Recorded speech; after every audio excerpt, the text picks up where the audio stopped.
Bonjour à tous, j'espère que vous allez bien. Moi je suis contente de vous retrouver dans cette vidéo qui n'était absolument pas prévue de base.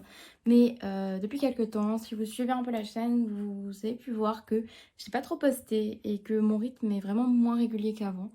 Bon, c'est les vacances, donc en soi c'est pas très grave.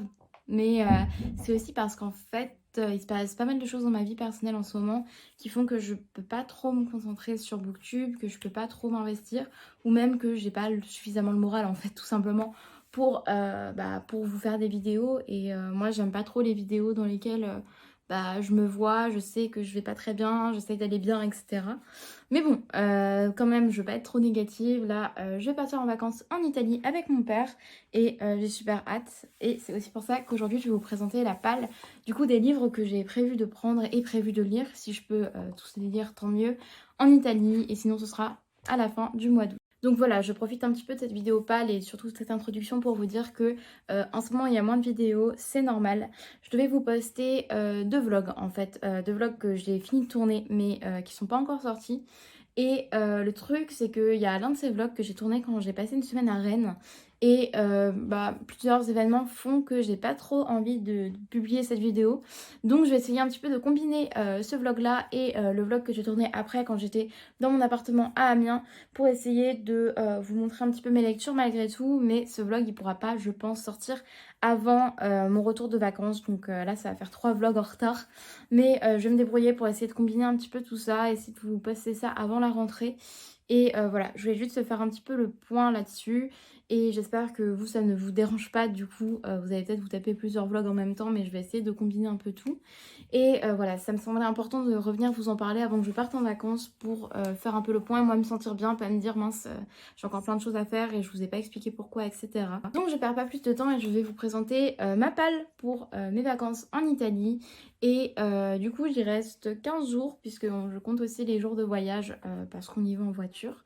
Et normalement, d'ici à la fin du mois, voire début septembre, vous aurez le vlog de mes vacances en Italie.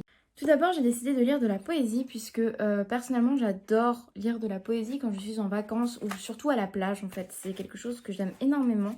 Et du coup, je compte en profiter pour lire un livre que j'ai acheté il y a quelques temps. Mais bon, non, ça fait pas si longtemps que ça. C'est peut-être il y a 2 3 mois. Il s'agit du livre des anges suivi de La nuit spirituelle et de Carnet d'une allumeuse de Lily Datas, qui est une poétesse que je ne connaissais pas du tout et qui en fait est une poétesse française. J'ai commencé à lire certains poèmes mais je me suis arrêtée. Et j'ai envie de profiter d'être sur la plage, d'être en vacances, dans un mood un peu voilà, détente, un peu introspectif aussi, pour découvrir sa poésie. Donc voilà, si vous la connaissez, n'hésitez pas à me dire quels sont vos poèmes préférés, ça m'intéresse. Et à côté de ça, j'ai aussi choisi de lire un recueil de poèmes que j'ai acheté quand j'étais à Rennes justement. Et il s'agit du recueil, le dernier recueil et le plus célèbre, Ariel de Sylvia Plath. Donc un petit recueil comme vous le voyez. J'ai lu certains de ses poèmes en anglais parce que j'ai des recueils de Sylvia Plath en anglais. Si vous me suivez sur cette chaîne, vous savez que je suis vraiment très attachée à Sylvia Plath pour son roman La cloche de détresse, mais aussi pour ses poésies, pour ses journaux aussi que j'ai mais que j'ai jamais terminé de lire. Et voilà, j'ai vraiment hâte de découvrir. C'est un petit peu considéré comme le moment le plus important, entre guillemets, dans sa carrière de poétesse, puisque c'est vraiment le recueil dans lequel elle va se dévoiler, en fait. C'est, je crois, après sa séparation avec Ted Hughes. Et c'est en ça aussi que elle va vraiment mettre ses émotions dans ses poèmes. Et c'est là qu'elle va revenir aussi sur la mort de son père, etc. Enfin, c'est vraiment un recueil hyper important dans la vie de Sylvia Plath. En plus, je pense elle est morte quelques temps après, vraiment, elle l'a publié et après, boum. Je me demande même s'il n'a pas été publié post-mortem en fait. Bon bref, je vous dirai ça dans la vidéo de mon bilan de lecture de toute façon. Donc voilà, de la poésie pour la plage, j'ai super hâte. Ensuite, un autre livre que j'ai acheté à Rennes, et je sais pas du coup si vous verrez le book haul que j'ai filmé quand j'étais là-bas, parce que en fait j'ai acheté plein de livres quand j'étais à Rennes, j'ai pas lu beaucoup, et c'est pour ça que le vlog sera peut-être pas très intéressant. Peut-être que j'essaierai d'intégrer le book haul dans le vlog mélangé de mes 2 semaines en fait, enfin bref, vous verrez ça avant moi de toute façon. Il s'agit du livre de Sèvres de Borges et en fait je suis très contente parce que ce livre, alors je sais pas, je pense pas qu'il soit dans ma bibliothèque là, je pense que j'ai dû le ranger quelque part ailleurs. Je l'avais d'abord acheté en langue originale, donc en espagnol, parce que ça fait partie des livres qu'il était conseillé de lire avant de rentrer en Hippocagne. Et c'est un recueil de nouvelles. J'aime énormément la plume de Borges. Vraiment, j'avais découvert ces nouvelles justement à travers ce même recueil en espagnol. Et j'avais trouvé ça incroyable. Mais mon niveau très faible en espagnol faisait que Même si je comprenais un petit peu globalement l'idée, je passais à côté de plein de détails et moi ça me faisait beaucoup parce que j'avais vraiment envie de dévorer ces nouvelles. Et surtout j'ai lu un petit peu ce qu'il a pu écrire sur la littérature quand j'étais en prépa, donc sur ce qu'il considérait être la littérature et je trouvais cet homme hyper intéressant. Donc je suis hyper contente. Je pense que avec les poèmes, les nouvelles, c'est vraiment un format qui fonctionne avec moi quand je suis en vacances parce que c'est des petites lectures, on peut s'y plonger rapidement. Et c'est un truc que je me vois bien lire sur la plage. En plus, ça s'appelle Le Livre de Sable, donc parfait. Ensuite, je vais vous parler de ma lecture en cours puisque je dois être au chapitre 7 et c'est une lecture que je fais en commun avec mon copain qui lit ce livre en anglais. Il s'agit du Chant d'Achille de Madeline Miller qui était dans ma palle pour le challenge de la passe miroir. Et j'ai lu quelques livres de ma palle prévus à cet effet. Je vous en parlerai sûrement fin août. Je ferai une vidéo bilan de mes lectures et juillet et août parce que là, je vais vraiment pas avoir le temps de tourner tout ça. Je suis désolée, mon téléphone vient de chuter parce que pour être tout à fait honnête, j'ai pas de perche et je pense que ça se voit aujourd'hui parce que je l'ai oublié chez mon copain. Donc on fait avec les moyens du bord, j'espère que je vais réussir à bien remettre mon téléphone sans qu'il tombe avant la fin de la vidéo. Je pense que c'est mieux que rien. Bon, on va continuer comme ça, désolée. Je disais donc Madeline Miller, je l'ai découverte en début d'année avec Circé, qui est un roman que j'ai adoré. Et le nombre de personnes qui m'ont parlé du Chant d'Achille, qui m'ont dit qu'il était incroyable. Il y a beaucoup de personnes aussi qui ont préféré le Chant d'Achille à Circé. Donc à voir, moi personnellement là je suis rentrée dedans hyper facilement et je suis hyper contente parce qu'en fait cette dernière semaine en fait après avoir lu quelques livres qui étaient dans ma palle du coup pour le challenge de la passe miroir, j'étais un petit peu en panne de lecture et c'est aussi par rapport à ce qui a pu arriver dans ma vie récemment. J'arrivais pas à me remettre à la lecture, j'avais pas l'esprit qui était tourné vers ça. Et du coup, là, je peux vraiment me plonger dans ce livre et lire plein de chapitres d'un coup. Et donc ça me fait hyper plaisir. Là, j'ai quasiment lu d'une traite les 7 premiers chapitres et je trouve la plume hyper fluide. Je trouve qu'on rentre hyper facilement dans l'histoire. Vraiment, Madeline Miller ne perd pas de temps. On est vraiment intégré à la vie de Patrocle et d'Achille très très rapidement. Et donc, je suis hyper contente de ma lecture. Et comme je pense ne pas réussir à le terminer avant que je parte dans 2 jours au moment où je tourne cette vidéo, je pense que ça va être ma première lecture pendant ces vacances en Italie et aussi ma première lecture du mois d'août. Donc à voir. Généralement, je suis malade pendant les trajets, donc je pense pas réussir à lire. Mais je pense que d'ici début août, j'aurai terminé le Chant d'Achille et je suis très contente parce que pour l'instant, j'adore. J'adore vraiment. On passe sur un autre livre que j'ai acheté à Rennes décidément, donc c'est plein de livres que je vous ai jamais présentés pour l'instant sur la chaîne.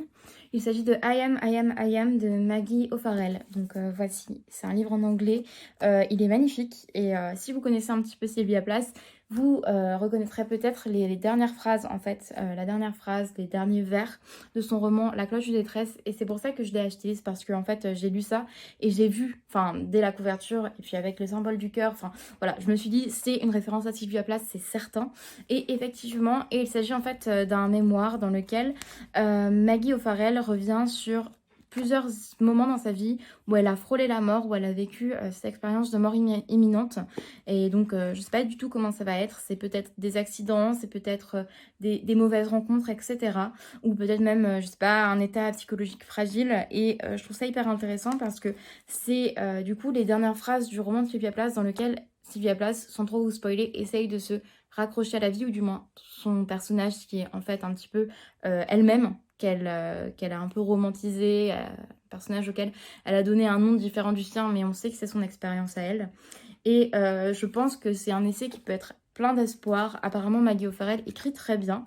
Et d'ailleurs, quand j'étais à Rennes, j'ai aussi acheté un autre des livres de Maggie O'Farrell et je ne savais pas qu'elle avait écrit les deux en fait. J'avais entendu parler des 2 livres sans faire le lien entre les deux.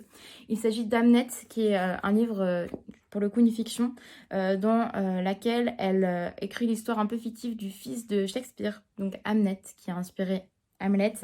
Et j'ai vraiment super hâte de lire ça aussi, mais du coup je me dis que pour l'Italie et pour cette période dans laquelle je suis où j'ai envie un petit peu de me détendre et de me rebooster et réussir à vraiment prendre du temps pour moi pour essayer de commencer l'année scolaire qui va arriver en septembre de la meilleure des façons, un peu comme un nouveau départ. Je me dis qu'un essai comme celui-ci, plein d'espoir, ça peut être une super bonne idée et en plus regardez à quel point il est trop beau.